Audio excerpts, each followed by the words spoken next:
episode of the 3 Count Out podcast. This week, it's been another weird week in football, both the NFL and college football. And then, over in the world of wrestling, we have the devil himself, Vince McMahon, rearing his head again with a documentary coming up on Netflix in a couple of days. We're going to go ahead and jump right into it. My name is Era V1, and with me right now are two men that are currently fighting in the zombie apocalypse, trying to find the last Twinkie and the last beacon of hope for humanity, and possibly joining us later, FGK. Maybe. We'll see.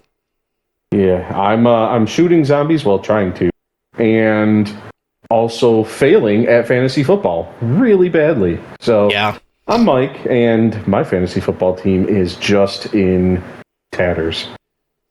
My name's Jackal, and I couldn't tell you what pass interference is anymore because the referees during the Kansas City Chiefs game, if they had a nickel for every time this season they missed another pass interference call, I'd have 2 nickels. It's just really, really, really, really, really, really, really sad that it's only week 3. And again, hi, my name's Jackal. Well, realize what you said there. You said it was at a Chiefs game, right? That explains everything you need to know right there. I know it explains it, but it just sort of makes me sad because I want the Chiefs to do bad because I don't want the Chiefs in another Super Bowl. Ah, man, they're the dynasty. They're the dynasty. It's what the scriptwriters have in mind. Oh, well, hey, listen, if I could become a scriptwriter, I think I have a lot of experience, you know. Mm-hmm. I've basically written shows for Triple H in my head. And do they come to fruition? Maybe not. Maybe Vince might use them. Who knows? Yeah, well, you know, you say his name and he shall appear. I'm not going to do that to Joe Hendry. I thought we were going to somehow summon Joe Hendry. I wish we could summon Joe Hendry, but I don't think we should because, you know, we have a Vince McMahon. Well, actually, the time that this podcast is coming out, I think the documentary's already out because it comes out on the 25th. Right? On sure. Netflix? I think so.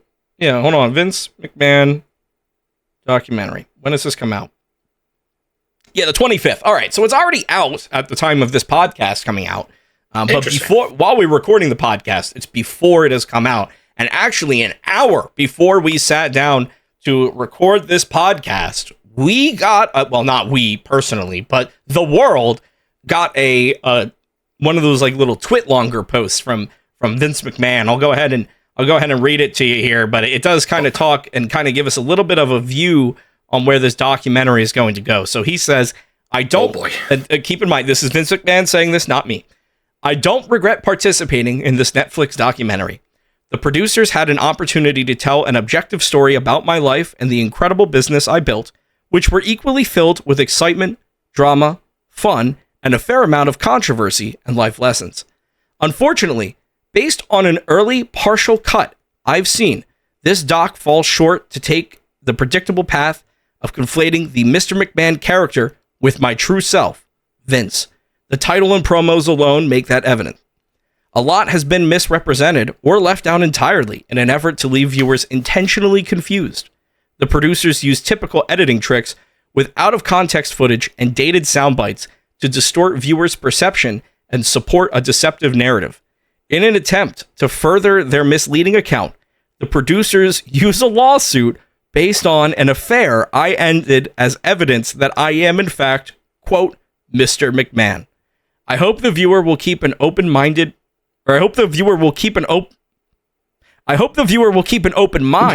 and remember that there are 2 sides to every story. That's the quote from Vince McMahon. So it seems like, again, documentary not out yet, but, well, it's out at the time now, but not when we're recording. But it does seem like this documentary is going to rip Mr. McMahon a new asshole, and I am all happy about that. That's what he deserves. No, oh, yeah. Mr. McMahon's asshole. One quick question, though. Were the stutters written in there? Or no. That's just my inability to read. Yeah. That's, okay. Yeah, okay. that's... Took some artistic liberties there. No, I'm just illiterate. Yeah, that's why it's a podcast and not a blog. Okay. If we had to write this out, boy, oh boy, we'd be in trouble. Mm-hmm. Well, hey, we would know how the NFL scriptwriters feel. Ooh, true. with the whole Vince thing, because it's coming out on Netflix, it's not like my question is, what was he expecting? I have no idea.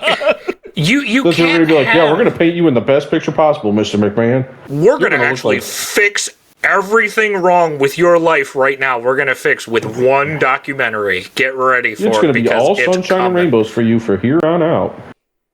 Like, it paints me in a... I understand, we're all speaking in legal speak where this whole lawsuit is an alleged happening. Allegedly. Exactly. The more he talks like this, the more it makes me not want to think that this is all alleged. Like, if it didn't happen, why are you getting your panties in a bunch about it, bud? Also, Like, I'd if it like didn't to happen, point you should out. be fine. I'd like to point out that they say, he says, quote, in an attempt to further their misleading account, the producers use a lawsuit based on an affair I ended. So he admits to having the affair. Or am I just reading that long? I don't know. Again, I'm illiterate. I have no idea. I'm stupid. I make jokes on the internet. I don't know. But who knows, man? No, but like that, you're honestly kind of right though. That I ended, that does imply that there That he existed one to begin with. Right. If maybe all the circumstances were different. Who knows? I don't know. But that does really imply that at least something happened. I mean, obviously, look, I don't think it's any surprise to anybody that Vince McMahon would be an evil, a real life evil person, let alone. I think the extent that it all happened to was a surprise. I don't think anyone was really surprised when the headline came across Vince McMahon, sex criminal. Yeah. Yeah, wow, I mean, shocking. Look at what he wrote for WWE. Like, he was the guy that fucking he did all of, like, he wrote all of that. Like, no shit. But I hope that more evil billionaires get held accountable, With the way that the world seems to be going and all of these different things that we're finding out, it sure does feel like it. Jesus, it's a character. It's this, it's that, it's a front. And apparently every single trillionaire, billionaire, anyone over the age of 70 at this point all seems to be doing the same thing. It's odd, but I guess that's a conversation for another day, not on a sports talk podcast. Yeah, that is a different podcast entirely. Mm-hmm. Say that again.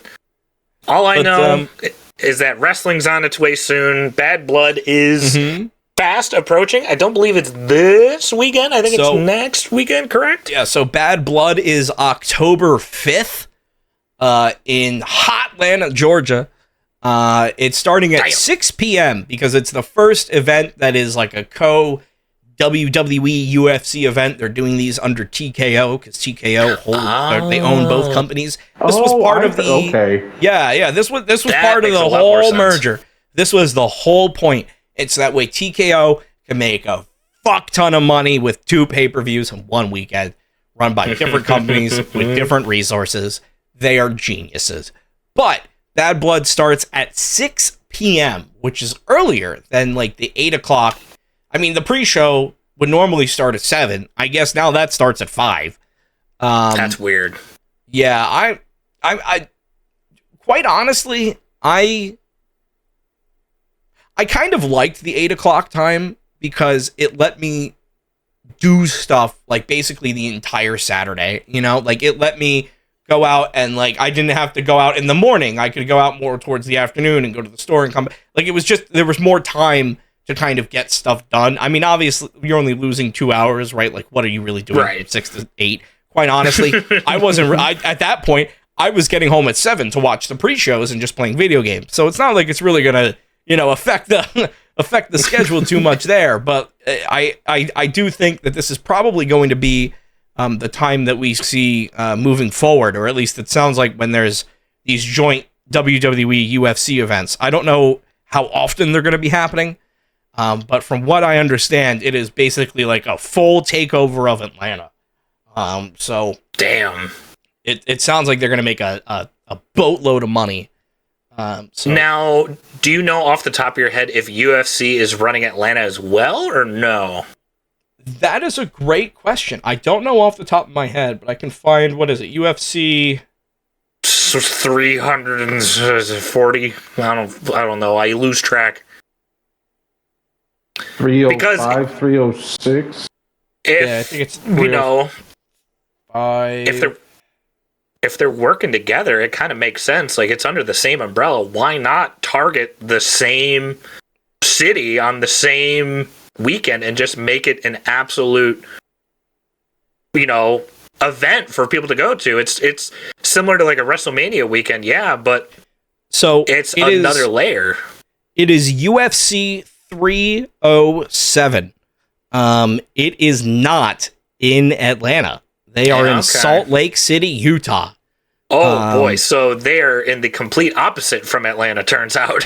Yeah, but I mean, realistically, do you think it would be do you think it would be the same crowd going to like a Bad Blood and then going to some wherever of it, yeah, UFC the is? Rest of it, not really. I think there would be a lot of people. Like, I think WWE people would stick around for a UFC fight, but I don't think UFC people would stick around for WWE shit. No. You know what I mean? No. Yeah. There's some crossover, but definitely not the other way around, like Mike just said. Absolutely not. Yeah, it's me. I'm the crossover. I really think that they would. I mean, obviously, this would never in a million years happen, but I feel like they would probably have more of a demographic crossover, like with AEW, just because violent, wrestling to wrestling, that makes sense. Yeah, and I mean, even then, though, WWE is going to make a fuck ton of money. UFC is going to make a fuck ton of money, and TKO is going to laugh all the way to the bank, because why the hell wouldn't they? And then when they get to Netflix, they'll laugh even more.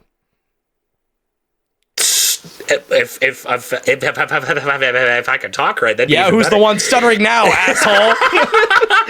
If I was getting annoyed at every single show being a record-breaking show as of late, boy oh boy, wait till next year. I think it's only going to get even fucking worse. Yeah, they have. I think they're on their fucking 40th sellout or 39th, something crazy. In a where row? It's like, I don't know if it's in a row, because you have to realize WWE doesn't just do Raw, NXT, and Smack. They have live shows that are also sellouts that are in much smaller arenas. So WWE has been on a fucking roll. I don't know if it's been like 39 or whatever in a row.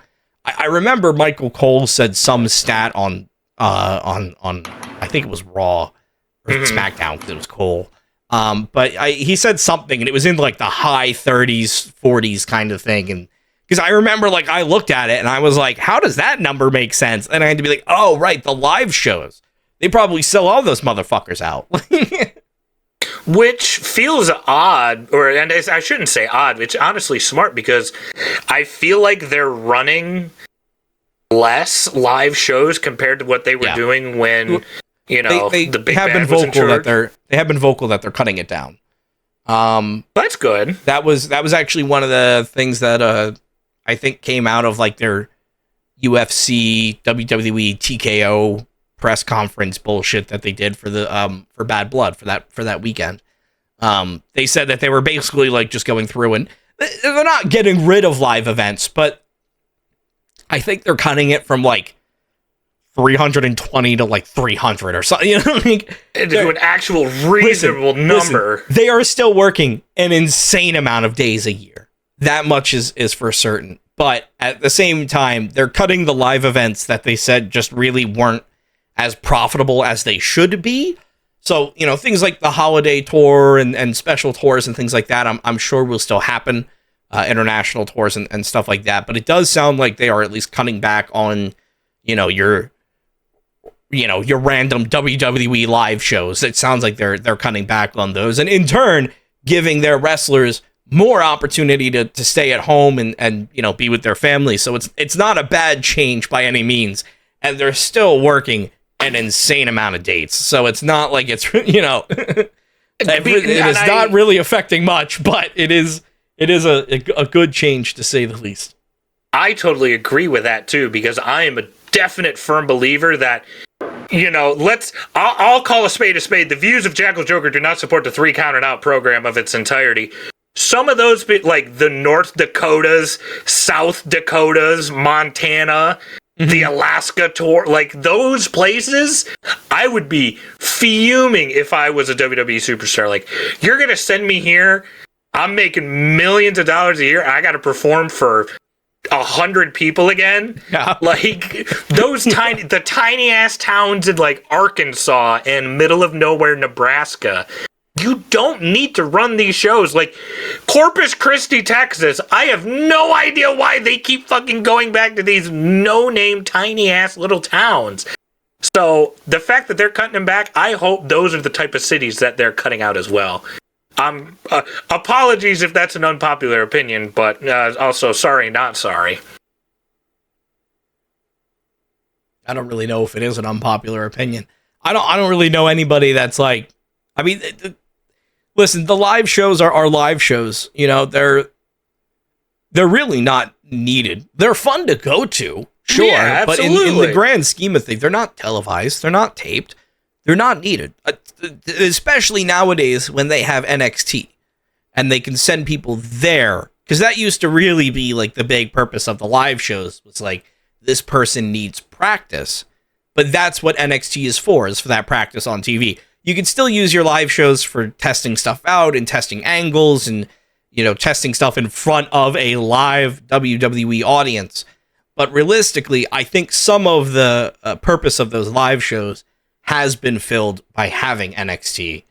Because, you know, that's where all fucking Cedric, well, he's a bad example because he's on SmackDown winning now, but like Cedric Alexander used to be on every single fucking house show. You know, now, granted, now he's just beating Giovanni Vinci in 5 seconds. It's not... Poor guy. That's a whole different conversation. Don't want to steer away, but I get that. Like, it's for, you know, I hate using this word, but it's for the jobbers to actually still get some work in, because you're not going to see a Roman Reigns on every house show. Hell, any house show at this point. You're not going to see Seth Rollins. You're not going to see Cody. You're not going to see all these big name people every single time. Not every time, but you did get house shows where all of a sudden, like the one I went to in Detroit was the main event was Seth Rollins versus at the time Dean Ambrose in a tables, ladders, and chairs match. Why? Ooh. Just because. Fucking because. And it was great. And we had Kevin Owens versus, at the time, I think, Bray Wyatt. Ooh. Which was, again, also fucking wild, because you're like, why is this happening? And they were like, oh, just because we can. Yeah, why not? And then they'll always do something like, oh, New Day versus the Wyatt family in a Detroit street fight. And it's just normal. It's always insert city name street fight. Yeah. Mm-hmm. Yeah. Philly street fight, Chicago, New York street fight. It's not. It's just a normal street fight, but you got to get that cheap pop. I've always looked at, like, whenever they say like a Philly street fight or Detroit street fight or whatever, it's exactly that. It's always like, get the cheap pop, but it's, why not just call it like a no DQ match? Like, why even call it a street fight in the first place? They're not on a street. They call it a street fight because sometimes they used to come out in jeans and a t-shirt. That was the only difference. Well, and in the Attitude Era, they would end up like legitimately in the street. Oh, okay, yeah. In the Attitude Era and ECW times, they would fight in, you know, Swanson and Rittner all the time. They'd go out into the fucking parking lot. but you know, I got it back then. But like now, it's just a no DQ match. Don't get me wrong. I'm still, you know, I'm an ECW fan. I always love whenever there's weapons involved. But I don't know. I agree with you though. It's just kind of that same cheap pop, and it's like, all right, sure. But I mean, hey, hopefully we get more. I would like to see more of those kind of street fights and stuff like that on TV. that would be nice. That'd be very nice. House show matches can exist just because, but when those matches have actual story behind them, and you're not, I understand, obviously they want to save the big events for the pay-per-views and all that stuff, but like I miss when Raw was like, damn, I gotta watch this cage match. It's the main event, or it's like championships used to change hands on Raw. They used to change hands on SmackDown. Now, I mean, your mid-card titles still do from time to time, but right. I mean, it is a little bit kind of predictable now that if you see a match on a Raw, like if you see Cody on SmackDown for the WWE Championship, you're gonna look at it and go, he's probably retaining. Unfortunately, I do think that era of, like Mick Foley winning the title on Raw from The Rock with DX and Stone Cold coming down to the ring, like an actual pay-per-view ending, or I think at one point, like, didn't Brock or Eddie or something win the title on SmackDown or something like that? I am just tired. I'm not going to say tired because that isn't the right word. But Triple H definitely has made anything that isn't a big four pay-per-view not feel important in the slightest. Because I understand, say for Bad Blood, for example, the new bloodline taking on Roman and Cody. This, I won't delve too much into it, but correct me if I'm wrong. It's, oh my God, can they coexist? But is this really going to do anything to affect their story in the long run? It's going to have some sort of cliffhanger ending, and then the eventual blow-off is going to be at Survivor Series, because Triple H knows more people are going to get that one. Yeah, I think you're right. We could talk about it more next week when we get more into the Bad Blood pick'ems, but we did see on SmackDown that Roman and Cody, they actually had like a really cool cinematic thing, like at Georgia Tech. Yeah, at Georgia Tech, that was on cool. the football field. Yeah, so like, they have each other's back. So I think that's probably the story that they're going to tell at Bad Blood.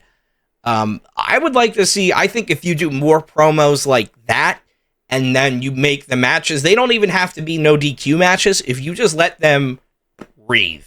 I understand they're on TV and you have to hit around commercials and stuff, but like, if you let somebody do, a 30-minute match on Raw, it's going to be good. Any WWE wrestler that you give a 30-minute match to, they're probably going to be able to win you over if they're worth it, So, like, I feel like they just need to kind of let matches kind of just lay out a little bit more. I mean, obviously, that gets a little bit harder now with Raw dropping down to 2 hours in a couple of weeks. But, then hopefully going over to Netflix, they get the variable runtime, at least to a degree. So hopefully, maybe we get to see matches go a little bit longer. I mean, it's all one of those things where it's like, who knows where we're going to be in a couple of months when it's on Netflix. Wrestling has never been on Netflix. Well, it's been on Netflix, but it's never been, like, live on Netflix. Live on Netflix, yeah, exactly. So who knows what's going to happen then, but definitely something to look forward to. Speaking of things to look forward to, I want to draw everyone's attention over to the world of college football, because I got a little bit of something to look forward to next week. Yeah, Talk baby. to me. What are we looking at? There you go. Next week. Here's where I'm super excited as a Penn State alum. Next week, coming off a 56-0 blowout on Kent State. Penn State versus the Fighting Illini, number 9 versus number 19. They're at Beaver Stadium, and to make it even better, Coach Franklin has decided he's looked at the weather forecast and he's got it pulled up and he went, oh shit, look at that, gonna be a little bit of whiteout on Saturday. So Penn State has not lost a whiteout game since I think 2017 or 2018. And they do multiple whiteout games a year. So I am really looking forward to that, because God knows it's better than watching the Eagles right now. Damn, it is a night game too, because and a night game at Beaver Stadium means Penn State's gonna be drunk as fuck. It's gonna be great. Yeah, I love college football night games. Are probably some of my favorite atmospheres in the entirety of sports, because you're giving a bunch of 20-something-year-olds a full 7 hours to just drink as much as humanly possible, as much as their livers can stand. Yeah, I was just going to say, as somebody who worked for Beaver Stadium and worked security for Beaver Stadium, people are going to be starting to tailgate Friday morning. Oh my God. Yeah, these were the kind of games where I'm glad I'm not working there anymore, because it's a whole thing. It's like they're out there drinking all day. No one's having any food or any water or anything like that. They're just drunk as fuck. It's it's definitely going to be an interesting one. And of course it's a ranked team versus a ranked team. So it's going to be fun to watch too. Especially, correct me if I'm wrong, but I'm trying to trigger the autism here. I believe the last time Illinois was at Penn State as well, I think Illinois won in like triple overtime or something like that. Oh, God, I couldn't tell you. Oh, yeah. So there's definitely, and I believe this was when both teams were sort of on a down year. It's not like any of them were at sort of full capacity, if you will. But I do think Illinois has had Penn State's number as of late. And I know usually when Illinois kind of tends to play the bigger teams, they tend to put up a really good front for the first, like, 3 quarters. Yep. I don't think they're going to last that long. Yeah, by the 4th, they usually tend to fold. And with this game coming up right now, I say right now, not like it's happening tonight, but say on Saturday night, one of 1, 2, 3 ranked matchups this weekend. I think this game's going to fucking deliver. I think Illinois is going to surprise people, but we'll get into that later. Hold on. Did one of your Penn State players break a Kent State player neck over this past weekend? No. I heard it through the grapevine. Did that happen? Mike, No. Mike, I thought you were the one who showed me. Apparently his neck isn't broken, but oh boy. That TikTok you tagged me in, poor bastard. It sure did look like his head got snapped back. I think it was Kent State's running back or somebody trying to make a tackle. All I know is that the reason Penn State won 56-0 is because they were actively attempting to murder the other team. Yeah, we ran through 2 quarterbacks. Yeah, damn near succeeded. I mean, injured, and one of the quarterbacks, his leg, he's out for like the next few weeks. Oh, no. The backup, he got hit once, and his back was made of putty. Oh, no. Yeah. So now they're just hoping the third-string quarterback, who doesn't know how to tie his shoes, can, perform for the next couple weeks. Thankfully, I'm watching back the hit that Mike tagged us in. Did the Kent State guy hit him? Well, like, they collided, it looks like. So it was kind of like, the Tua injury, right? Yeah. So, but that guy, no, he got hit. And as he was going down, you know how, like, people roll over top to... Yeah, oh yeah, number 92 just fucking jammed his shoulder into his head. Yeah, that'll do it. And instead of just kind of glossing over him, he bent his head like a pretzel. Yeah. Not good. Not healthy for a human, actually. Yeah, it turns out that needs to be in one piece. Don't bend that way. No, yeah. Illinois has a stout defense. They held a very high-powered Nebraska offense to only 24 points, but still let up 300 yards through the air to Dylan Raiola. Only allowed 72 rushing yards, though, so maybe Penn State, if they can beat Illinois on the ground, with the power of the whiteout, I think they got no problem taking it. This weekend, other games as well that were won through the power of the rush in a very... I was about to say emphatic, but emphatic is unfortunately the wrong word. In a very confusing game, Michigan prevails over USC 27-24 in probably, like Mike said, one of the most interesting ways to win a football game I have ever seen in my entire life. We'll make it another little guessing game out of this. I know Mike knows because he watched it. Arrow, would you like to guess how many passing yards our quarterback had in the win that we got over a ranked opponent? Orgy? Throw out a guess. Was Orgy Alex playing? Orgy. Yep, it was him. It was Orgy. Against USC, so decent team. 200, 250, 250. Final answer. Let's see. Let's check the board. Is it 250? Alex 200? Orgy. Lower. What? Lower. 150? Lower. Lower. One? Lower. What? One. 1 yard. Final answer. Nah, one. Alex Orgy finished 7 for 12. Okay. For 32 yards. Yeah, they ran the ball a little bit.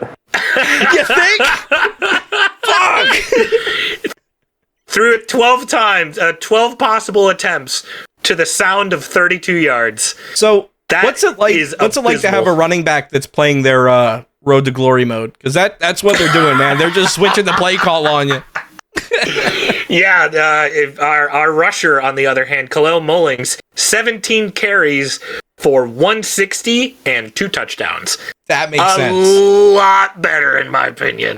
That makes sense. So what was like the lead receiver? What did he have? Like one fucking possession? The head receiver for the team, leading the charge in this game, was Marvin Klein, to the tune of 1 catch for 10 yards. Nice, solid. That's a solid 10 yards. Hey, that's a third of the total passing yards of the game. And guess what? That's a first down. That's even better. A first down right there. Even better. That sounds like a great fucking catch. Holy shit.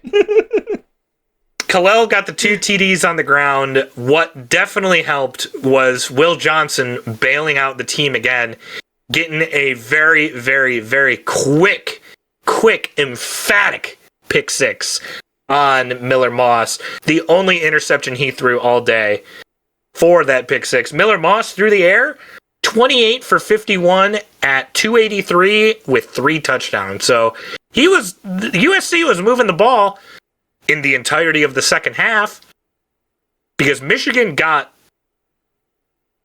all of its offensive yards, all of its progress, all of its everything in the first half. They had a really good first half. They shut them out. They were doing really damn good. And as soon as the second half turned on... Wait. So the 30 yards was in the first half? Essentially. They did everything in the first half. And as soon as the second half started, they all shut off. They went to bed. They just took a nap. Well, hey, get EP.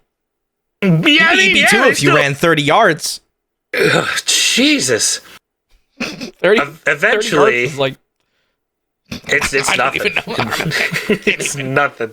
It's nothing. It's my fucking yards longer than that. USC got only a field goal in the first half. They got all of their points in the second half.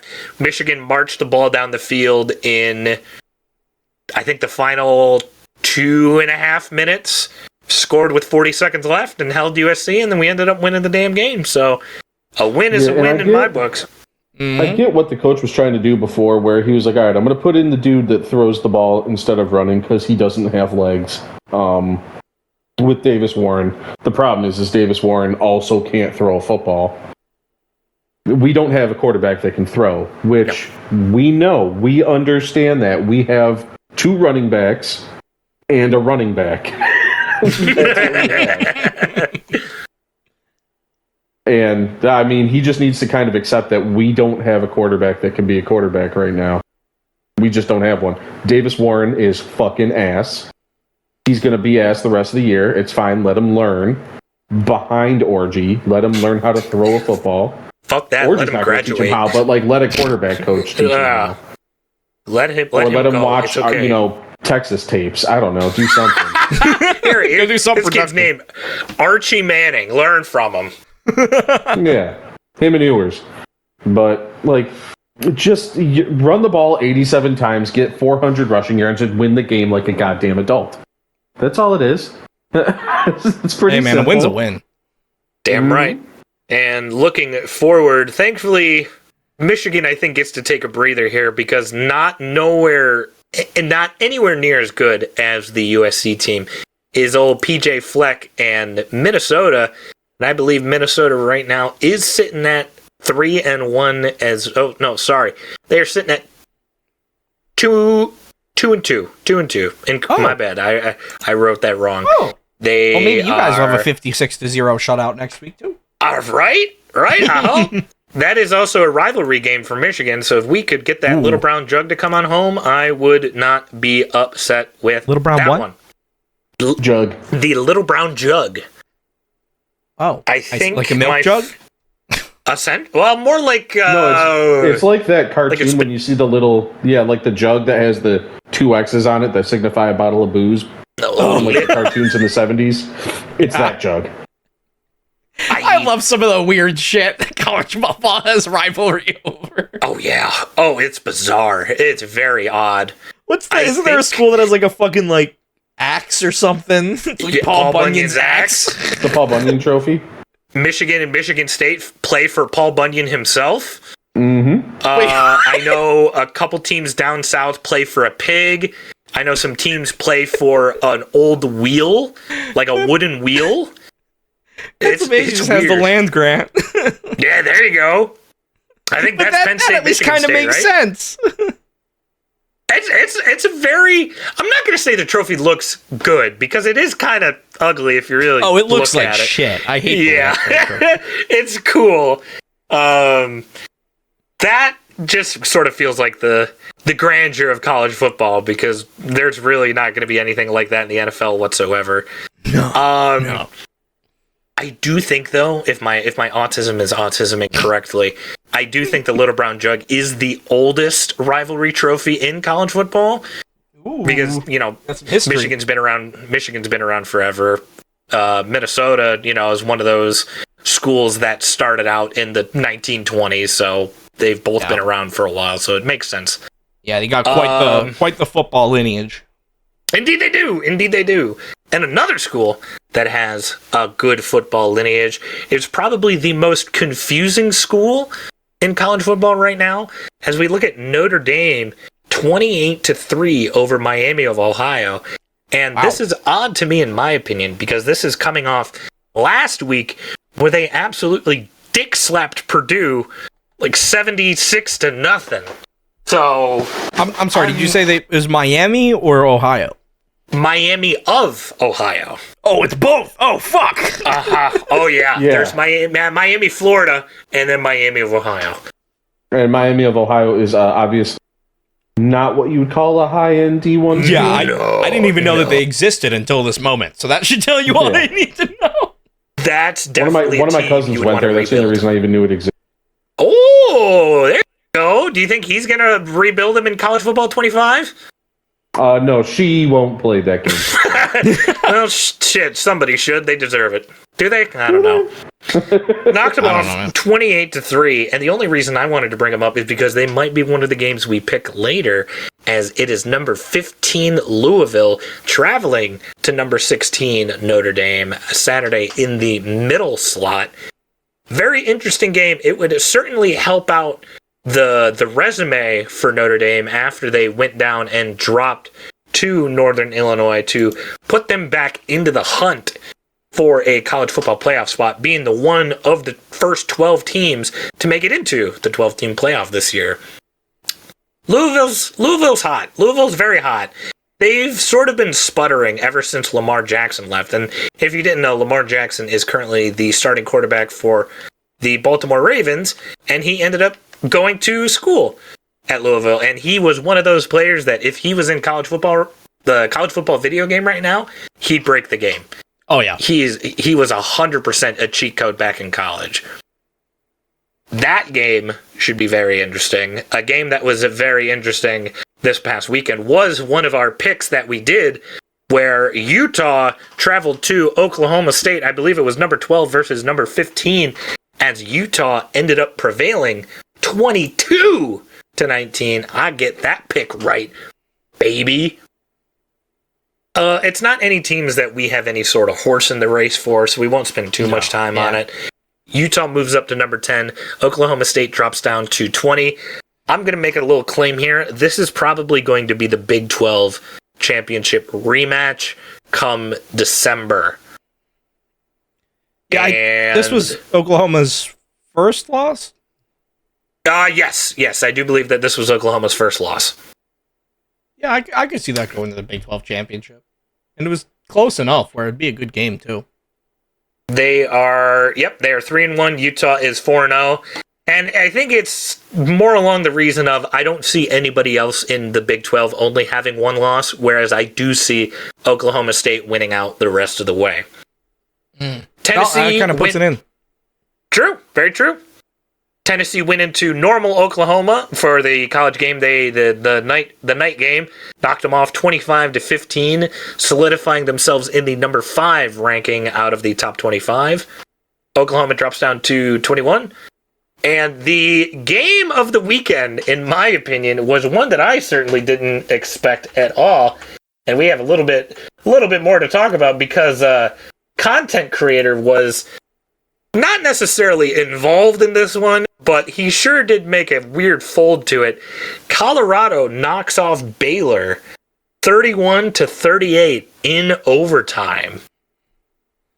The way that this game ended, gentlemen, if you have not seen it already, have either of you seen the way that this game ended? No, I have no idea. No. So Colorado hosting Baylor. Colorado was down most of the game. I believe at halftime it was 24-17. So it was a very, very, very close game. Baylor was up 31-24, I believe, with 10 seconds left in the fourth quarter. Colorado has the ball. Shedeur Sanders at quarterback, throwing to Travis Hunter, as he does. Travis Hunter, one of the cover athletes for College Football 25. He throws one Hail Mary, drops it. Guy gets it in his chest, in his arms, around. He literally catches it and does not complete the process. So that is incomplete. That would have put them on the 1 yard line. They try it again. Nowhere close. He has one timeout, thankfully. I think he threw it. Actually, no, sorry, not a timeout. Throws it, incomplete, clock stops. I think there's 2 seconds left. Travis Hunter gets the Hail Mary. Shedeur Sanders just heaves it up down there for him. Travis Hunter grabs it. An actual successful Hail Mary. I couldn't tell you the last time that happened. And that's not even to win. That's to send it to overtime. Jeez. They get it. They send it to overtime. I think they get the ball first. They score first. Baylor's going down, marching. They run it in on the 2 yard line. Travis Hunter plays both ways. Travis Hunter is a wide receiver, and he is also a defensive back. People are saying he's probably the front runner for the Heisman this year because of his stats being both offensive and defensive. The running back is going over the goal line. Travis Hunter reaches in, punches the ball out of the back of the end zone. So therefore, it is a touchback for Colorado. So Colorado gets the Hail Mary, sends it to overtime, scores, and then proceeds to shut Baylor out in the first overtime. To celebrate, Travis Hunter does the Kai Cenat celebration, where he was live with Kai Cenat, I think, one day this week. And Kai Cenat told him to crawl like a dog out of the back of the end zone. And Travis Hunter proceeded to crawl like a dog, not only out of the back of the end zone, but all the way up to the locker room. He crawls up out of the tunnel. Colorado wins it. Colorado is now 3-1, tying their win total from last season. Hey, So- there you go. Improvement. It's a definite improvement already, and being in the Big 12, they might be something scary to deal with in the future. Not too positive, though, because they got a lot of teams coming down the gauntlet, like a Utah, like a Oklahoma State, like a Kansas State, so we'll see with them. As far as that goes, I think that was all of the college football games. Let me check. There we go. That's good. That's done. And another thing that's done, just keeping these segues going, is another NFL slate. And a very, very violent, punchy, hard-hitting game was the Philadelphia Eagles going up against the New Orleans Saints, my friend. How did that one all turn out? So, going up against the Saints, we need to, let Saquon run the ball more. He had the only touchdowns of the game. I don't understand why they're not just basically... I don't understand why they're not being Michigan. And I get Jalen Hurts is good. But at the same time, run the fucking ball, man. You have Saquon Barkley. No one's going to question it. That's why you brought him there, no? Yeah. That being said, you're correct. It was super physical. In fact, one of the funny things that happened, and we'll start with this because it's not going to end funny, but one of the funny things that happened is Milton Williams, a defensive tackle, was hitting people so hard in the game that when he went back to his locker in the Eagles locker room, he had a random drug test posted on his locker. Damn! Apparently put on his locker in the third quarter. So they, mid-game, were like, yep, that guy is getting fucking tested. He's just a big dude. He's an NFL defensive back. He's a big fucking guy. But yeah, kind of the physicality of this game is definitely the story. We had a couple injuries that happened. Some fingers that kind of I guess are hurt, but not hurt enough. No one's on IR yet. That's a good start. I say yet because there were 2 concussions that happened during the game. And in my opinion, I understand why both of them happened. I think the referees need to do a better job about blowing the whistle early. Lane Johnson, nobody knows which play. He's our right tackle. Nobody knows which play gave him the concussion. However, he was taken out due to concussion protocol when he was lining up for a snap, and he threw up on the field, and they pulled him out. And he got concussion protocol. Yeah. People throw up on the field all the time. I know it's gross, but I don't know why they thought it was concussion for him. But last week? Yeah, I think the quarterback ran the ball. He didn't want to pass it. He was like, it's covered in vomit. I don't want to touch it, man. It's fucking nasty. But the big hit that happened, the big hit that happened, unfortunately, was on Devontae Smith. So it was a 5-yard drive, right? They were at the Saints 30, fourth quarter. He did walk off by himself. So that is something to keep in mind throughout all of this, is that he stood up by himself. He walked off the field by himself. He is currently listed as questionable. He caught the pass. Okay. 2 guys come up, grab him, push him back. First issue right there is as soon as he started going back, he should have gone down to the ground. Second issue is as soon as he lost forward progress, the refs should have called for the whistle. They did not. So what happened, as he's getting pushed back, he is kind of at a position where he can kind of see the people running at him, but kind of not. And 97 hits a big blindside tackle right to the back of Devontae Smith. People thought it was helmet to helmet at first, but you look back, and if you look frame by frame, it is to the back. But it turns out when you're hit in the back and you're 160 and the NFL defensive lineman that's hitting you is 320, knocks your helmet off. So Devontae Smith's helmet gets knocked off. He goes down to the ground, and on going down to the ground, he gets a concussion, and the refs finally blow the whistle. After the whistle is blown, the play is dead. Devontae Smith, also dead, drops the ball because, he's concussed. So he drops the ball, and number 98 from the New Orleans Saints jumps to recover the fumble that did not happen because the play was dead. He jumps to recover the fumble and lands on a concussed Devontae Smith, and then he gets up and he spits on Devontae Smith. Whoa! Yes. Whoa! Yeah. So, no penalty was called. Again, Smith is out. He's listed as questionable. He was pulled out of the game. He did not come back. He was out essentially, probably a good 2/3 of the game. But they took him out, because I think it was probably like I guess actually that was the fourth quarter. What was the hit? There was a hit that was, Lane Johnson was earlier in the game. That just kind of like, it was a super physical game. I get why it happened. I get it's football and it's violent and they hit each other and helmets fly off and shit like that. Personally, I think we should be putting the blame on the referees. They did not blow the whistle when they should have. That being said, number 98 did jump on him after the whistle was blown and the play was dead. So it's one of those things where there were a lot of issues when it came to that play. But otherwise, I think the Eagles are... I think they're looking good. I don't think they're looking as good as they need to. We kind of talked about it a little bit at the end of the season last year, but Jason Kelce had a role on the field that wasn't just snap the ball.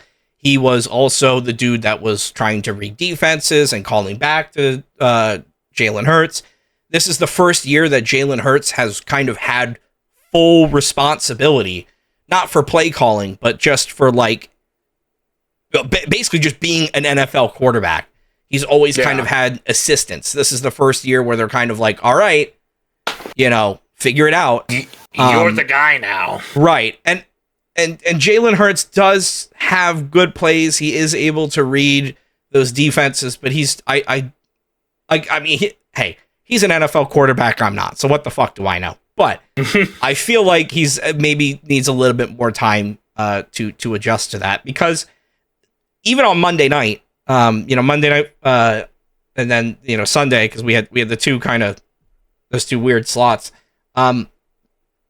Way too many penalties. Monday night, they had a ton of ineligible man downfield, which I think was only happening because Hurts was running the ball, and it was kind of fucking with how they have to be aligned. But Sunday and Monday, they were just giving up way too many yards. And it's one of those things where last year, I feel like we were talking about how, the Eagles defense looked like Swiss cheese. I don't think it's that bad anymore. But you could definitely tell that they're a team that just had to rebuild. And I know a lot of people, myself included, kind of started off the season, hey, we're going to get the Super Bowl. And I still really want that, obviously. But I don't know. I don't know. I hope. But right now we have obviously Smith is out. We have AJ Brown. He's still out with a hamstring injury. Lane Johnson's out with a concussion, like I said, and he's one of our lead right tackles. So there's a lot of good people that are out right now. It's not enough where, obviously we have Jalen Hurts, we have Saquon Barkley, we have Dallas Goedert, we have all of these people that we can rely on to fill those spots, but we're still missing the guy, we don't have two of our lead receivers now. That being said, I have Dallas Goedert on my fantasy team, so I say fucking pass to him more. Feed him, Jalen. But we have Jahan Dotson, who I think is going to step up into a little bit more of a role. He's a former Penn Stater, came on wide receiver, and he was they brought him in really close to the preseason, and a lot of people are like, he's probably not really going to see a lot of play. I don't know how long Smith or AJ Brown is going to be out. I don't know, but I feel like probably Jahan Dotson is going to have to step up a little bit to kind of make that up. And Jahan Dotson was really good at Penn State, really, really, really good deep threat. which is kind of what we need because Goddard can be that, he's the tight end. He can be that kind of middle, he can make those chunk plays, but then for your deep passes, you just got to send a wide receiver down there. And I think that's where Jahan Dotson is going to come in.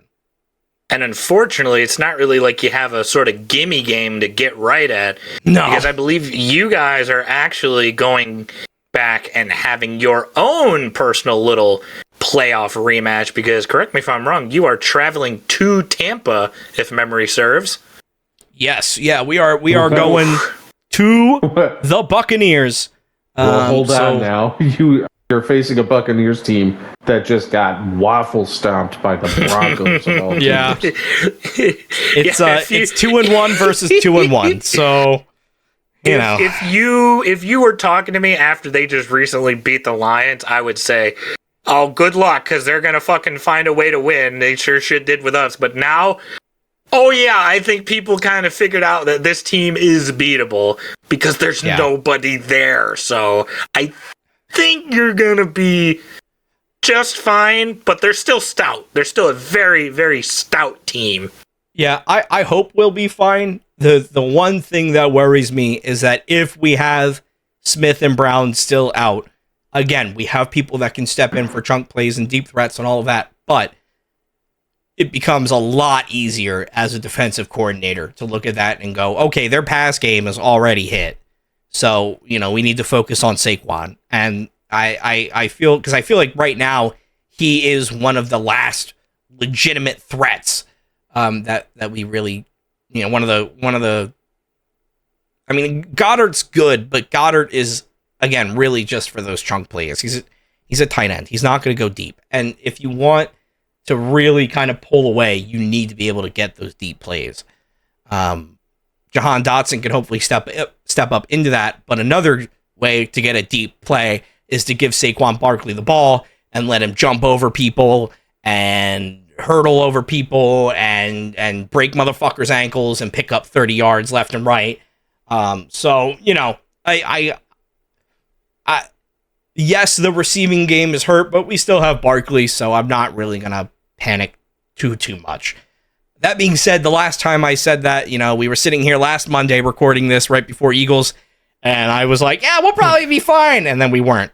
My prediction for this game is I think the Buccaneers will blow out the Eagles 104-1. I don't know where the one's going to come from. 1 point safety, making it happen, Philly. Oh, I'd love to see it. Oh, hell yeah, but dude. Yeah, purely because we lost last week, I'm going to take the stance of the Buccaneers are going to kick our ass. Mm-hmm, totally. Mm-hmm. Wink, wink, nudge, nudge. Speaking of teams that got their ass kicked, holy shit, what are they feeding them up in Minnesota right now? What? How do they keep winning? They don't have a quarterback. I don't know. They have one wide receiver, and they're like, fuck it, we ball. What? Yeah, Aaron we'll Jones figure it all out. of a sudden decided to play football again, and it's like, cool. Okay. It should be so one-dimensional, and their defense should be absolutely, in my opinion, absolutely worthless. It's made up, essentially of a bunch of rejects of the NFL right now. It's like the Guardians of the Galaxy, but NFL, if I'm being honest, and yet they just held the Houston Strouds to only a touchdown, to the tune of 20 for 31, 215 yards, a TD, and 2 interceptions for CJ Stroud. That's a really bad stat line for him. Oh, I know. As he is my fantasy fucking quarterback. The fantasy proprietor. Yeah. I clicking on the box score right now, I think I also did just figured out why Minnesota won. Cam Akers, their rushing leader, 9 carries for 21 yards. Oh, yep. Nice. Wait, that's almost a whole Michigan run, right? That's almost a whole Michigan game. Holy fuck. 21 yards of rushing is abysmal. And that also explains their other 2 wins, because that's San Francisco without McCaffrey, and that's also the Giants without Saquon Barkley. Yeah. So, they're forcing these teams to be one-dimensional, and then they're turning around and just putting all their efforts into the passing game. Oh my God! Did we just figure out why the Minnesota Vikings are the best team in the NFL? There's that for your clickbaity title, baby. Hopefully, as someone in their division, hopefully they start losing and they start losing quick, because I believe at the moment they are the first place in the NFC North, and or it's not even the they are in the NFC. They are just first place in the NFC. I think they're the last undefeated NFC team. So that's odd. It's very odd. I don't like it. Is there any other team undefeated in the NFL? In the NFL, yes, but I do believe they're all on the AFC side, which is the Chiefs and the Steelers. We'll get to that real quick. Steelers are undefeated. They are. Good for them. Vikings playing the Packers next week. Great for the Lions. Hopefully they all just sort of explode on the field. That would be phenomenal. Regardless, either that means the Packers are going to get another loss or the Vikings are going to get held their first loss of the season, which is fine by me. And I'm going to turn this over to you, Mike. How did the Lions do this weekend, huh? Well, they finally did what they're supposed to do, which is you have two running backs, the best running back duo in the NFL, and they finally ran the fucking ball. About time. Goff still threw it here and there, but I mean, that's not really what we're there for, because, for being honest, unless J-Mo somehow opened downfield, it's 10-yard bursts to Amon-Ra St. Brown 400 times. But we had, 3 fucking injuries that game? I know Laporta went out. I think one of our linemen went out and somebody else. That was one of those games where it seems like every time I blinked, somebody else was getting injured. And luckily, the Lions took home the win, but there's one of those, good God, at what cost? Because I didn't see any update. I don't know if you did.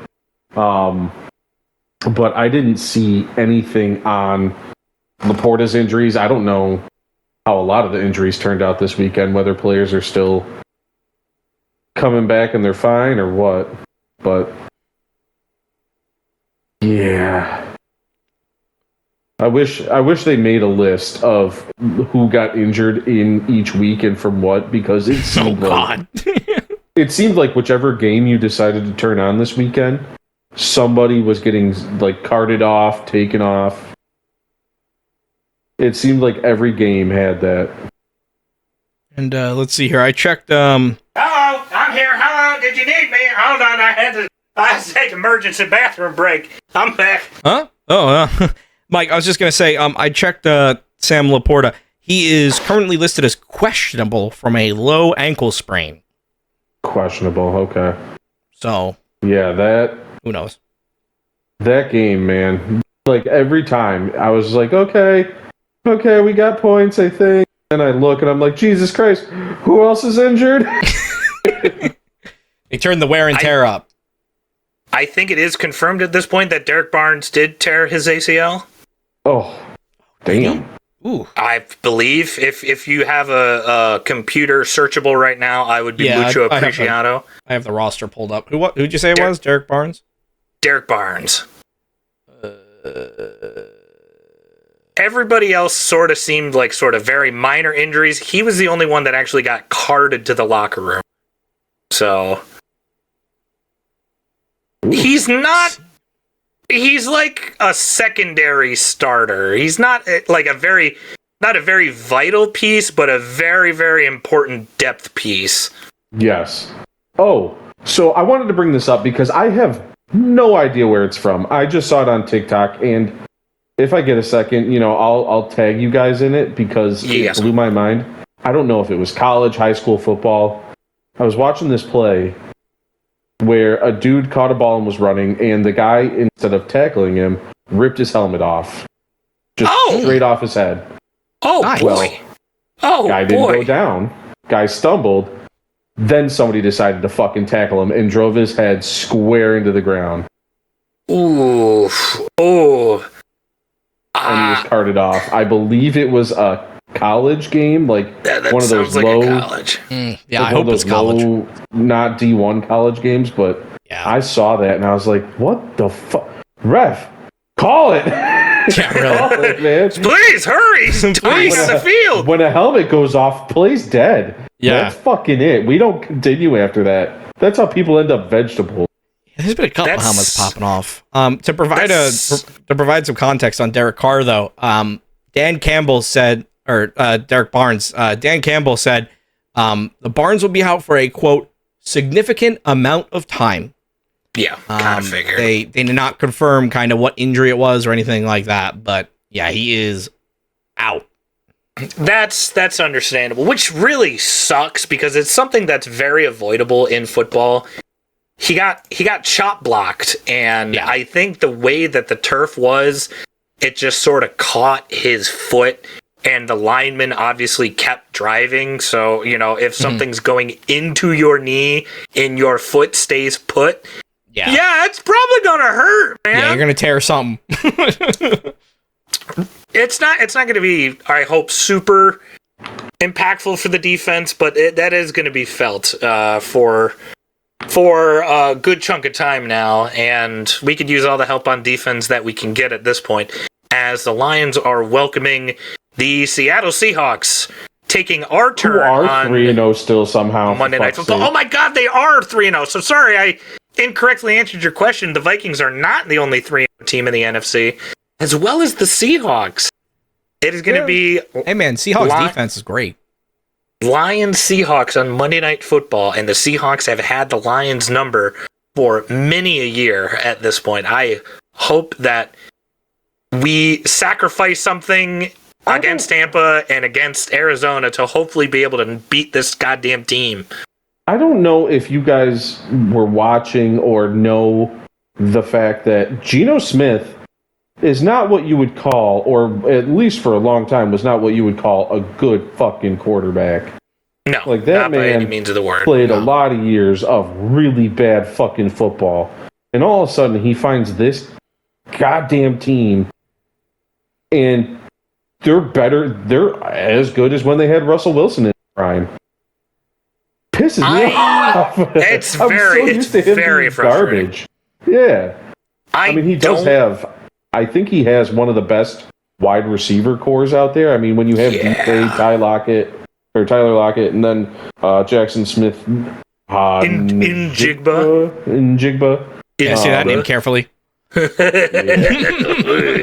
And then you have, you know, a couple decent running backs. You can have an easily good team, but fuck. Yeah. Well, they held the Dolphins to 3 points, and I know this because you know I got them on my fantasy team. They're the defense special teams of the era V1s. They dropped 12 points in fantasy last week. So I think their defense is doing something right. I mean, the Eagles only got like 8, so you know, it's definitely something. Whatever they're doing it seems to be working down there.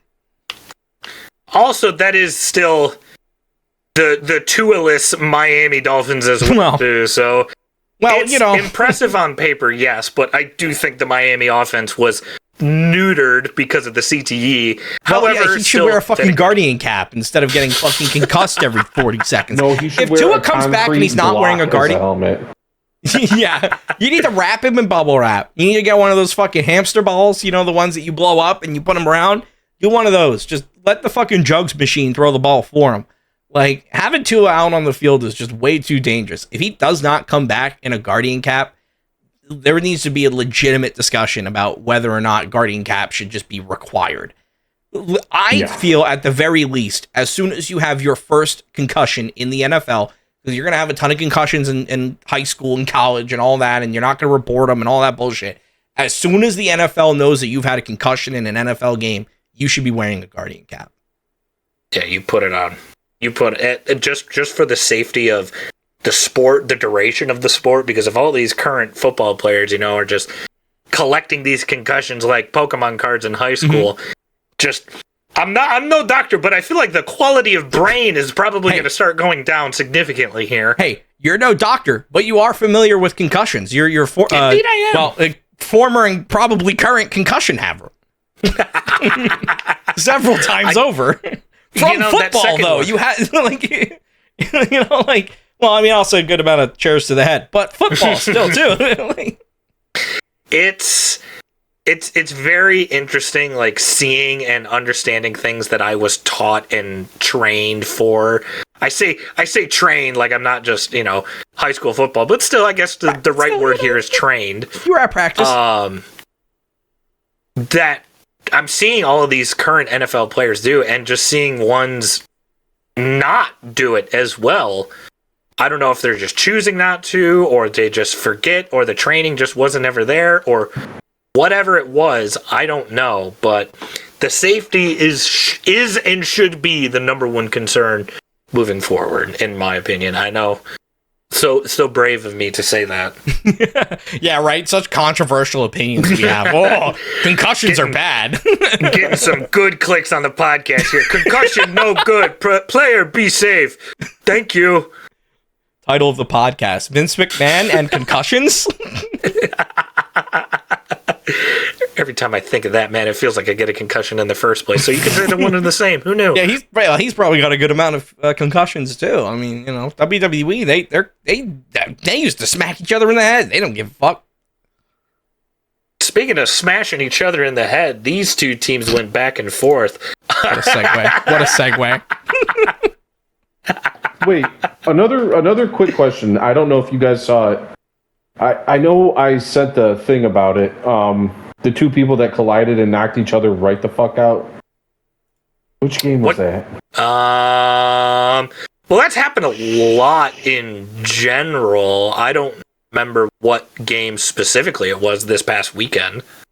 Yeah, it happened this weekend. Two people ran into each other, and the one guy even got, goofy arms from it.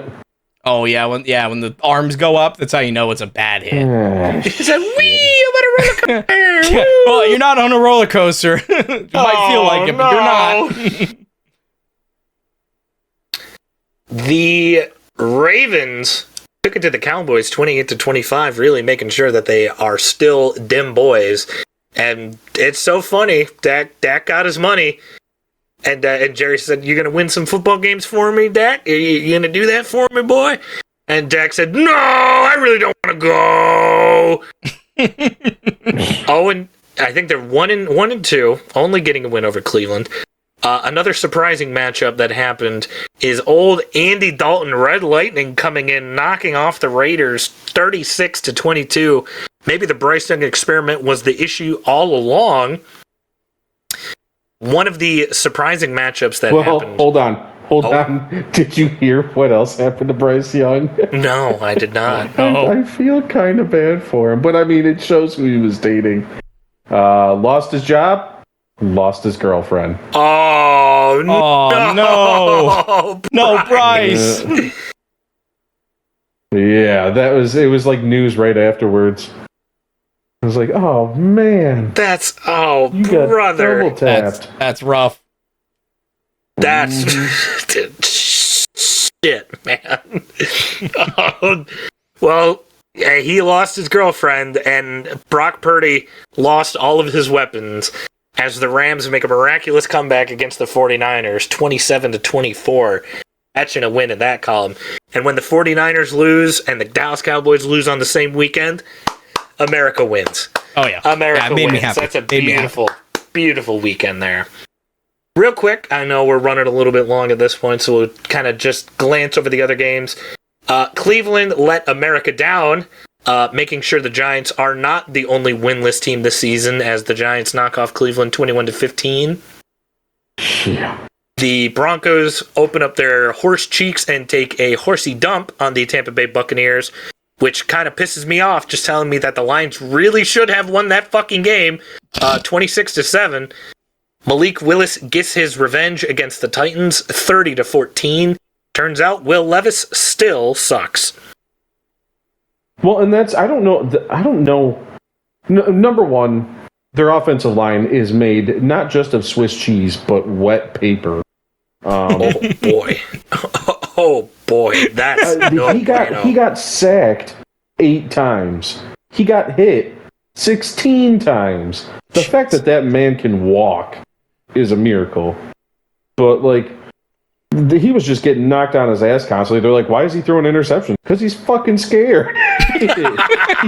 he's like, just get this away from me. I don't want it. 0-16 Stafford moves where he's like, as soon as he gets the ball, he has to start running for his life. Otherwise, he will die immediately. And I was like, well, okay, I kind of get it, you know? It unfortunately makes sense, and fortunately for us, that's not our situation we got to deal with, because we got the best offensive lines in the NFL, baby. Oh, wonderful, hell yeah. Suck it, Tennessee. So what are we... I don't know how Malik Willis as a backup all of a sudden became good. That man... It's just he was throwing curse of the perfectly in the right Packers. spot. Packers running game is great. Everybody was like, well, we don't know about Josh Jacobs. We fucking know now, don't we? Yeah, sure shit. Mm-hmm. The running back's a damn stud.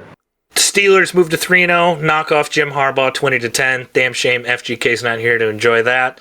Chiefs 22-17 over Falcons. With that, again, lost that. Another controversial call right at the end of the game. It's starting to become a very legitimate conspiracy at this point, because Going that's down to the refs. 3 weeks in a row where a call has decided the end of the Kansas City Chiefs game. 3 weeks in a row. That's weird how that works. Been singing that Wild. again. Nice little college and professional recap this week. Looking forward, we have an excellent slate of college games ahead of us. The professional slate, I would say it's good, but after the past 2 weeks that we just had, I have no earthly idea anymore. And at this point, I'm too scared to make any sort of predictions. We have games that might be good. They might. Like the Giants versus the Cowboys. Gonna be amazing. That Thursday night football. Boy. Looking back at the pick'ems real fast, not good. Not good across the board. I clean swept my college football picks, but I got every single professional pick wrong. Sounds about right. Flip a coin. I went 3-3. Kevin went 3-3. Mike and Eric, you both went 2-4. Oh, that's a terrible week for all of us. Well, I won in Big fantasy, time. and that's what matters. I didn't. I had what I thought was one of the best auto-drafted teams, and it has legitimately fallen to pieces. Between players being injured and then other players that are like, I just got one of the biggest contracts in the NFL. I'm not going to play football now. I don't really feel like... So, what are we... Go fuck myself. So what are we looking at for college this week? Let's turn our attention to a matchup that I had brought up while talking about it. Number 15, Louisville, traveling to number 16, Notre Dame. I believe Louisville is 4-0, and Notre Dame is 3-1. Louisville's 4-0 again? Or, sorry, 3-0. They've already had their bye weeks, so they are only 3-0. Notre Dame is 3-1. Since Kevin's not here, I don't mind going first this time and letting you in on a little bit of insight. I think Louisville doesn't. It's not looking good, because to throw in a betting aspect of things, right now Louisville is a negative. They're a 6-point underdog, so that means Vegas thinks that Notre Dame is going to win by a touchdown. And on paper, Notre Dame is the better team with a better resume, because Louisville's only good win is 31-19 over Georgia Tech. I think Georgia Tech was ranked at the time, but Notre Dame still is a little bit more proven and a little bit more tested. Sure, they went down to Northern Illinois, but I think that woke them up at this point. I like Notre Dame at home here. Oh, they're at home. They're at home. Notre Dame is at home. Yeah, I think if Notre Dame's at home, that kind of... Especially, like, those teams are... It's like, what, 15 and 16, right? Like, it's Yep. number 15. Yeah, like, they're extremely close this season. So I definitely like Notre Dame being at home. And Mike? Yeah, I mean, as much as I want to, pretend to be different and get points that way on a long throw. Oh, don't worry, I got that under control. I would have picked Notre Dame. There we go. And for FGK's pick, Louisville. There you go, bud. Very nice. Yeah, we'll just give FGK all the... This is what you get for not being here, FGK. This is what you get. You're going to get all the other picks. We'll hold off on doing Penn State, Illinois, because I think I can figure out how all those picks are going to go. Let's turn our attention back to the Oklahoma State Cowboys going up against Kansas State in the... Sorry, I misspoke earlier. There's 4 ranked matchups. The Louisville-Notre Dame game, Penn State, Illinois, our final game we need to talk about, and this one, number 20th ranked Oklahoma State going into number 23rd ranked Kansas State. Jeez. After this past weekend, I believe both of these teams are 3-1. 3-1, both coming off a loss, both looking to get a rebound game. Damn, college football is getting good. We're getting those good matchups now. When I say we have back entered the thick of it, we are looking at some beefy stuff. Oklahoma State just coming off of that heartbreaking loss to Utah, 22-19. Their quarterback went for 16 for 33, 206 yards, 2 touchdowns, 2 interceptions. And Utah really stopped Ollie Gordon. Ollie Gordon, only 11 carries for 42 yards. Really the reason why Utah won that game. Kansas State, on the other hand, they just recently went up against BYU. And in a lot closer of a game on paper, but the final score was 38-9 because Kansas State turned the ball over twice while BYU was clean the whole time. So I think at this point it's going to come down to whoever's defense is better, and seeing that, you know, BYU isn't really that good of a team and Kansas State still let them run up the score quite a bit, I feel pretty comfortable taking Oklahoma State here. Yeah, I feel comfortable taking Oklahoma because Alan Bowman is currently sitting at over 1,000 yards this season. So he is throwing that motherfucker. So I feel confident, and I think even last year didn't he throw like for 2,000 or something like that? I know he's had some insane stats. So I feel like I don't know if he's going to be able to carry the team fully. You know, obviously it's a team. It takes more than one person. But I think that makes a pretty confident pick. Picked him last week. I'm picking him this week. Oklahoma State. And then this might be the one where it bites us in the ass because I am looking further into the game. I believe Kansas State is favored by 6 here with Vegas, but Vegas has been wrong before. So to balance things out, Oklahoma State, and make 50% of gamblers quit before they make it big. That's true. That is true. It looks like Kevin's gambling away his life savings this weekend. We'll give him Kansas State as well. we should actually bet money on it. He's going to have a really good weekend or a really shit weekend. No way around it. Can we swipe his credit card, do you think? I'll find his wallet. I think he left it lying around somewhere. Get over there, and I mean, yeah, it's. And in the prime time slot, going up against the whiteout game, unfortunately, I think this game is good enough to draw away some viewership from Penn State, Illinois. Oh, for sure. Because it is a top 4 matchup as we see the number 2 ranked Georgia Bulldogs heading to number 4 Alabama Crimson Tide. Oh, that's Saturday night at 7:30. Mm-hmm. This is, I'm telling you right now, if you're not a homer for any team and you just want a good college football game to watch this weekend, this is the fucking game to watch. Oh, yeah. Yeah. This very well could be a national championship prequel, rematch, whatever word you want to describe it. This could be the deciding game this weekend. So this game is going to be very, very, very, very, very good. And between these two, you can take a look at all the stats, look at everything, look at whatever you want to. In my opinion, it comes down to a coin flip. It really just comes down to a coin flip. I'll hold off my logic because I want to see what you guys say first. With my coin flip, I'm going to lean Georgia here. Damn it. Who do you guys want to get? So both teams are 3-0. Yep. Georgia's number 2 and Bama's number 4? Bama's number 4. I'm going to go with Bama because I feel like they're the type of team where they see number 4 and that just pisses them off. You know what I mean? Like I feel like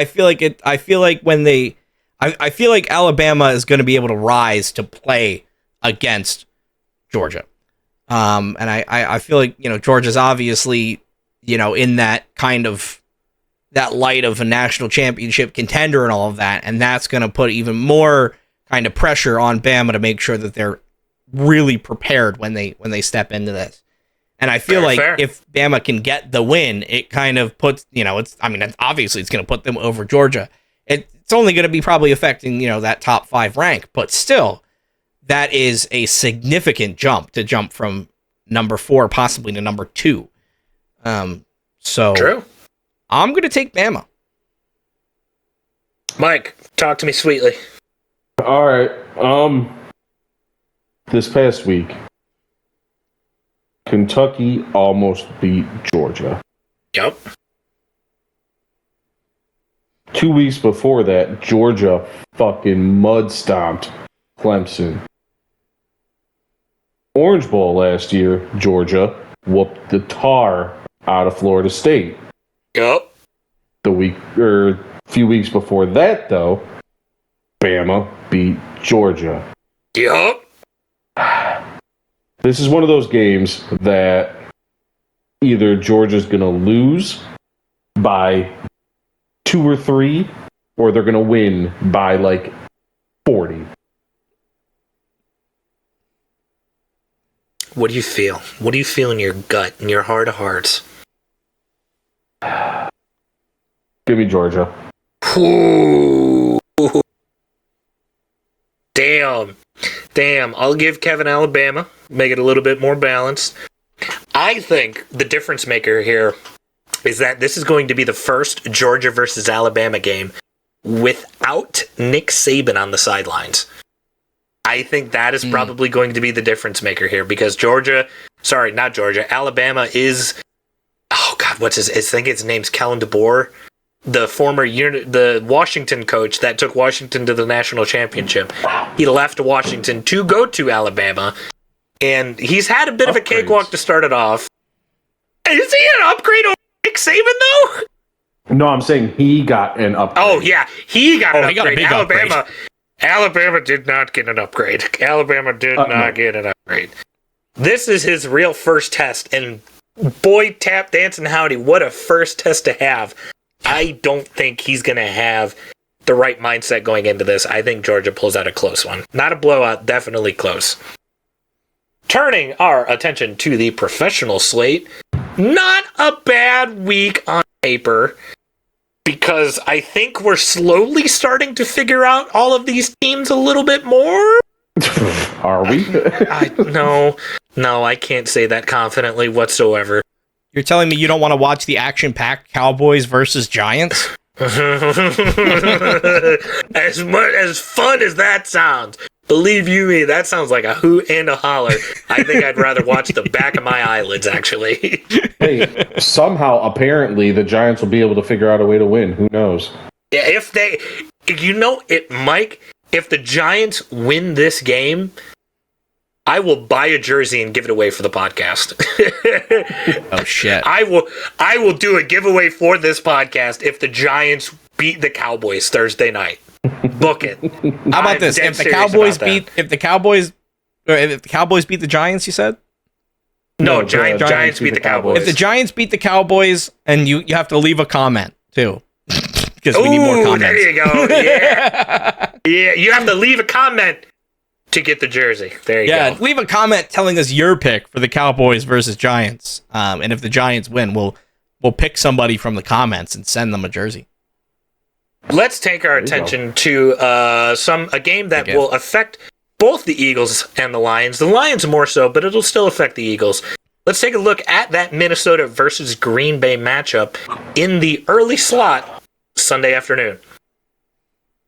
Mike, I want to hear you go first this time. What did you got? It baffles me because I don't know why the Vikings are winning. I wouldn't be able to tell you. I have no clue. Before this past week, I would have just said, "Oh, Packers, easy." But now I'm hesitant to do that. I'm still gonna. Don't get me wrong. I'm still picking the Packers, but I'm not confident in it by any means. Like, they very well could lose. Because that Vikings team just seems like they're like, I don't know, I guess we'll win again. These guys just sort of keep handing us wins. I don't know how it happened. Yeah. All right. Mike will take Green Bay. I, unfortunately, want to join him because I don't like living in a world where the Vikings are the only undefeated team in the NFC North, and it just pisses me off. I want the Vikings to be brought down to our level, and thankfully, Green Bay is the perfect team to beat the purple incarnation of Satan. So, hopefully they get it done. Hopefully Green Bay's defense kind of puts the clamps on Justin Jefferson. Green Bay has a very, very stout defense. I'd argue, outside of maybe San Francisco, I think Green Bay is probably the best defense that the Vikings will face so far this year, and hopefully that's going to be enough to sort of kind of silence the noise up north a bit. Give me Green Bay to win. Give me a 3-way tie for first place in the NFC North with everybody at 4-1 or 3-1. Sorry. I low key want to see like a Minnesota run. Damn. And also I just fucking hate the Packers. We beat them, but I still hate them anyway. So yeah, give me Minnesota. Oh, my name's FGK. I love the Vikings. Oh, wow. Vikings fans, I'm going to pick you. Wow, FGK, that sounded exactly like you. Thanks, oh my god. Wow. Wow. Okay. Let's see. What game in the middle slot is looking good? Looking zesty, calling my name. How about the battle? No, because they pissed me off last week. I don't want to. I was going to do the battle of mediocrity with Browns going into Raiders, but the Browns pissed me off, and the Browns are probably going to lose that one. How about this one? We'll do this instead.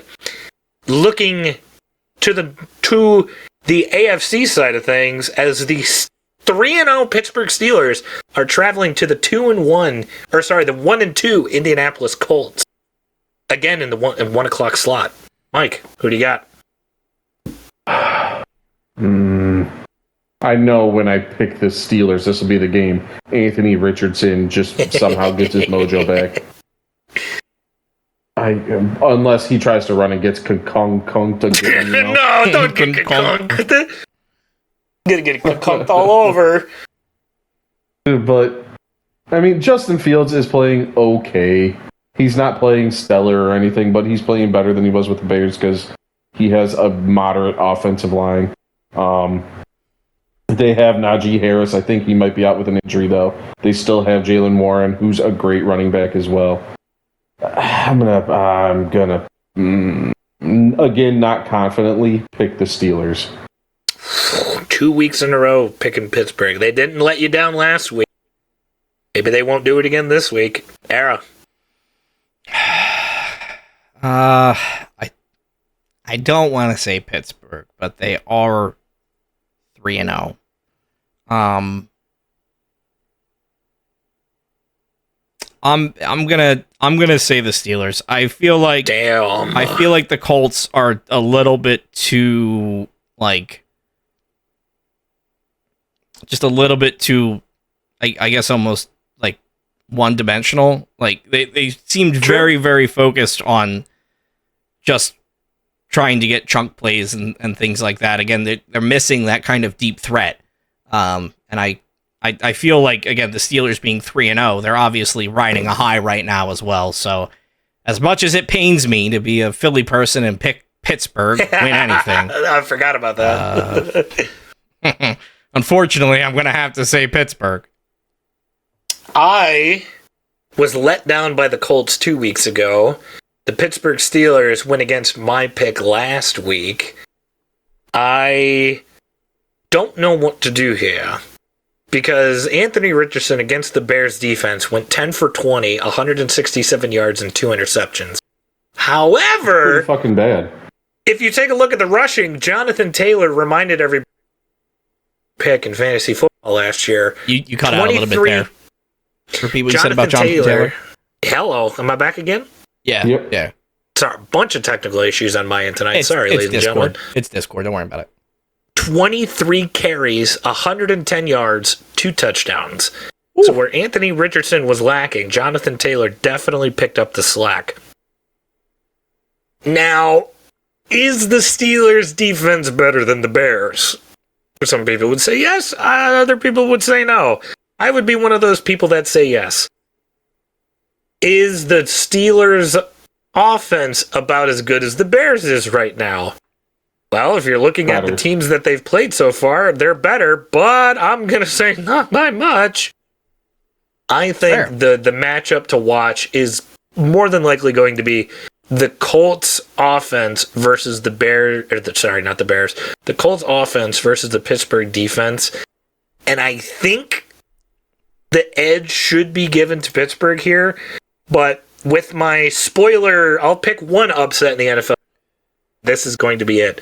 I'll give myself the Colts as well. And, oh yeah, wow, great pick, Jackal. You're so smart. It's me, FGK. I'll endorse you 100%. Well, he does that anyway. Pick them together. True. Mm-hmm. Me and Kevin, FGK. We're going to go, we're going to ride Indy here. Are they at Pittsburgh or at Indy? Pittsburgh is traveling to Indianapolis.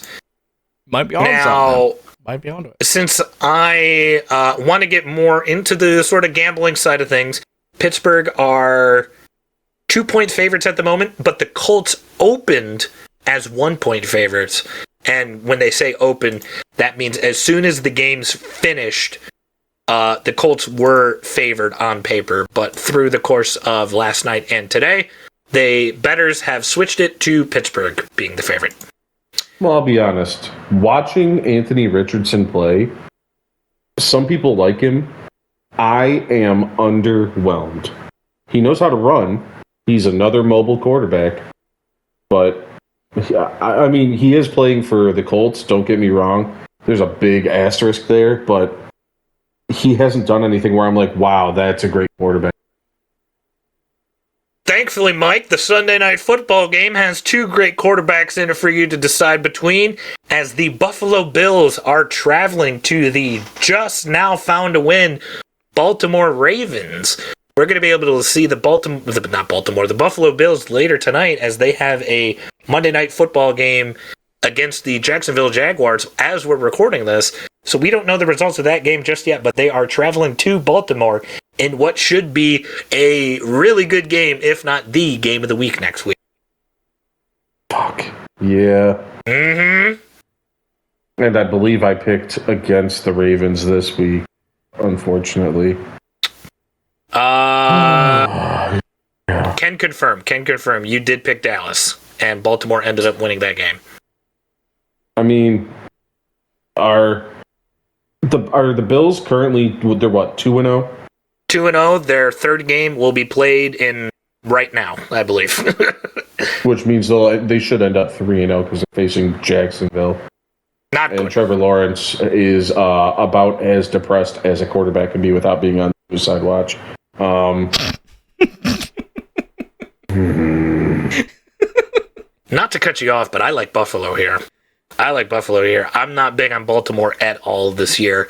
Sure, they did what they did to Dallas, but that's also the same New Orleans Saints team that just got held to less than 2 touchdowns against the Eagles. So I don't think that was New Orleans being good. I think that was Dallas being bad, and Baltimore still let Dallas get back into that game. I'm not super impressed with Buffalo either, but I'm more impressed with Buffalo over Baltimore. Give me the Bills. I think... All right, here's what I'm going to say. This isn't my pick. The second part will be. I think Buffalo, and I hope Buffalo wins this game. I'm going to pick the Ravens because, unfortunately, when Lamar gets a win, he starts to do better. He gets hot. Mm-hmm. He does. And they finally realized, hey, if we give Derrick Henry the fucking ball, he gets touchdowns. So that is another part of their offense they're finally using after all this time. So I'm going to pick the Ravens because I didn't do it this week. But I think and hope the Bills win. There we go. Got that down, Era? Let's round it out. Yeah, I really like Lamar Jackson this season. He's already sitting at I think, probably somewhere in the low, I don't remember exactly, but somewhere in the low 700s. He's on my fantasy team, so he's a guy I'm keeping close track on. And like you said, in college, man, was a cheat code. Now I know that's college, this is the NFL, but Lamar Jackson is a beast. And pair him up with Derrick Henry, who I think is probably well over 200, maybe even at the 300-yard mark now. Who knows? Derrick Henry's a beast. Who knows if they had a pulse last week? Who knows what was happening there? But I feel like, Mike was right. When Lamar Jackson gets wins, he starts to build that momentum. And when you have people like Derrick Henry at your side, it's hard to not build the momentum. So I'm going to take Baltimore. There we go. Wow, oh my God, Jackal, you're so smart. I'm also going to follow you with that Buffalo pick, I will. Okay, there we go. We matched on our last two because we're such good friends. Why does he sound like Southern You're so Belle? much better at making content than me, and you're such a better video game player. You're so smart when it comes to football. Oh my God. My name's FGK, and I approve this message. Wow, thanks, Kev. Wow, that was so... Wow. Thanks, Kev. It's weird that he becomes like a Southern lady when he's... It's weird when it comes to football. I didn't realize he was Lacey Evans. Yeah. Regardless, that is another week in the books. Monday Night Football games happening right now. Monday Night Raw happening right now. We got a lot of shit to watch, and we can't watch it if we're still here. Gentlemen, I am all good. I don't know about you. Hey, Era. You know who's not wearing a Guardian cap? Jackal. I'm gonna hit him! Ow! Mike, we didn't even do the outro! We didn't even do the outro! I didn't do the outro yet! Mike, we didn't do the outro! We're gonna do it after. 1, 2, 3. Ladies and gentlemen, that's going to do it for this episode. If you would like to, go ahead and leave us a like on YouTube. Go ahead and hit that subscribe button. Leave a comment, because if the Giants beat the Cowboys and you leave a comment, you will be automatically entered into our contest for a Giants jersey. And if you're over on Spotify, there's comments there too. So you know what? Both platforms are fair game. It's only on mobile though for Spotify. I don't know why it's only on mobile. But if you are on Spotify, don't just leave us a comment. Also go ahead, hit follow, rate the show, 5 stars, all that really helps. Share a friend, share with a friend, share a friend. You can share a friend too. It's kind of up to you. But we're going to have to get Jackal to the ER here because Mike didn't hit him with a steel chair. Mike hit him with a solid lead pipe filled with concrete. So, yeah, we're gonna. My name's Jackal. Follow me, YouTube, Twitch. Tua plus Tua equals Fora. I should star on the Talk to Ya podcast now. Talk Tua. We're not Talk Tua, but if you want to hear more from me, or if you want to talk Tua me, you could do that over at twitch.tv/EraV1 or over at YouTube. YouTube.com/EraV1 Music. New demos coming out soon. If you like me, again, just listen to this over and over. Share it like herpes. Make it everywhere. Like glitter. Really make it like glitter. Make sure it's in everybody's house. If you compare don't our like podcast to herpes. I'm going to be the one driving Jackal to the hospital after I made him think different. Hey everybody, welcome to a new episode. My name's Jackal. I like football a lot. Episode 39. We'll be back next week. We have Bad Blood, and we'll go over all the other WWE pay-per-views. We're gonna take Jackal over to the ER. We'll see you guys next time. Bye. Wait, why are you guys doing the outro? We just started the episode. It's okay. Just get in the car.